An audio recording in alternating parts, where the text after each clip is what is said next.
And now it's time for my last word. On this week's meeting of the Israeli Security Cabinet about those flaming kites that after 100 days continue to scorch vast areas of farmland on Israel's side of the Gaza border. The late great American author Dr. Seuss might have called this story Kite, Might, Wrong or Right.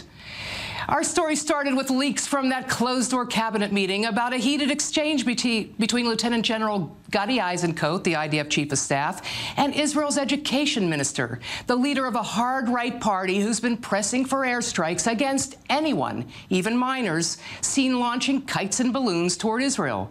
Eisenkot's reported response that he opposed such an approach on operational and moral grounds set off a firestorm on social media here, with many calling to sack him for being soft on terror. Well, since then, the IDF has stepped up its strikes, not only against observation posts or vehicles used by adult ringleaders, as it has in the past, but against those actually launching those airborne arson attacks, and this is a troubling development.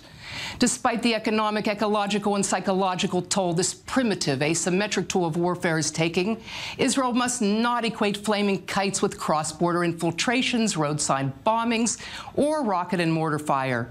Israeli restraint in the face of these non-life-threatening provocations is not a sign of weakness, but of strength. Sure, the IDF can pretty much strike anyone, anywhere, at any time, with its sensors and shooters that cover all of Gaza. But it shouldn't. It must hold its fire against those misguided and manipulated Palestinian youth. At Israel's hand, they must not become the martyrs of tomorrow or the trigger for a wider war that neither side, at least for now, really wants to fight. As Dr. Seuss might have said, might doesn't always make right, and Jewish might against Palestinian kites is just plain wrong. And that's my last word.